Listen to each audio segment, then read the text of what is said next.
balik koalisi perubahan ke Fahri Hamzah.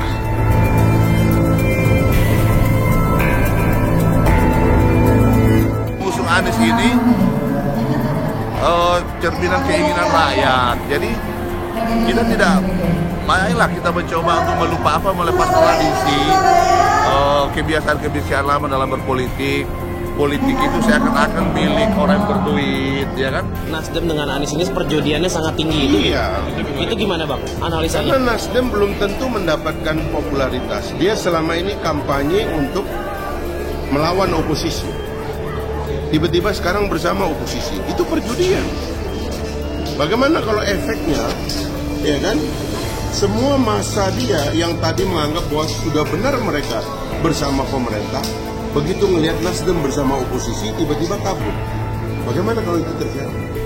Kami tetap buka komunikasi, walaupun tetap yang skenario pertama dan paling awal itu Nasdem, Demokrat, PKS. Tapi kenapa tanggal hari ini belum tidak jadi deklarasi? Jangan dikeburu-buru lah, karena bagaimanapun kita perlu melihat kesiapan kita. Tadi saya bilang platform pembangunannya harus jelas, lagi kemenangannya disepakati, line up kabinet kalau bisa, capres-cawapres. Nah, kalau 4 sudah kelar, siap. Berarti membantah adanya disharmonisasi ya Pak? Jangan terburu-buru. Sama Anies Baswedan juga demikian.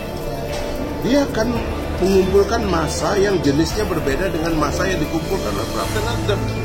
Apakah dua jenis massa ini, massa Anies itu adalah massa yang marah kepada Pak Jokowi dan pemerintahan ini. Massanya Nasdem adalah massa yang senang kepada Pak Jokowi. Apa bisa disatukan? Itu perjudian.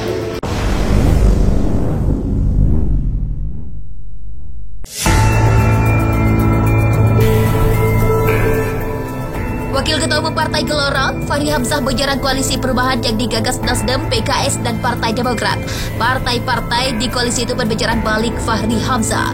Serangan pertama Fahri Hamzah dilontarkan usai koalisi perubahan batal melakukan deklarasi pada 10 November 2022. Fahri menyinggung bandar belum deal di balik batalnya deklarasi tersebut. Partai-partai di dalam koalisi perubahan pun tak terima dengan serangan Fahri Hamzah. Mereka melontarkan serangan balik ke Fahri yang merupakan mantan wakil ketua DPR itu. Satu Nasdem sebut bandar politik tradisi Fahri.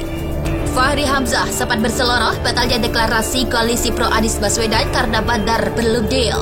Wakil Ketua Umum Partai Nasdem Ahmad Ali membantah tuduhan Fahri Hamzah itu. Dia membantah adanya bandar-bandar di dalam Partai Nasdem. Menurutnya keputusan Nasdem mendukung mantan Gubernur DKI Jakarta Anies Baswedan sebagai capres adalah cerminan, keinginan, dan harapan rakyat. Ahmad Ali menyarankan setiap partai tidak mencampuri urusan orang lain. Dia mengatakan apa yang diucapkan elit partai merupakan cerminan partainya. Sebenarnya apa yang diucapkan Fahri Hamzah? Fahri mengatakan batalnya deklarasi koalisi pro Anies karena bandar belum sepakat. Fahri Hamzah menyinggung angka 20% yang belum terkumpul. 2. Demokrat ungkit Fahri tak lagi di PKS. Elit Demokrat Kamhar Lukamani juga menyerang balik Fahri Hamzah yang bilang koalisi perubahan tidak jelas, gegara, Demokrat dan Nasdem saling sedil. Kamhar mengungkit status Fahri yang bukan lagi politikus PKS. Kamhar memaklubi jika selama ini koalisi perubahan belum memasuki pembahasan terkait capres-cawapres. Dia menyatakan Demokrat memberikan kesempatan publik untuk menyampaikan aspirasi. Kamhar menyatakan adanya dinamika saat ini bagian dari pendewasaan internal koalisi.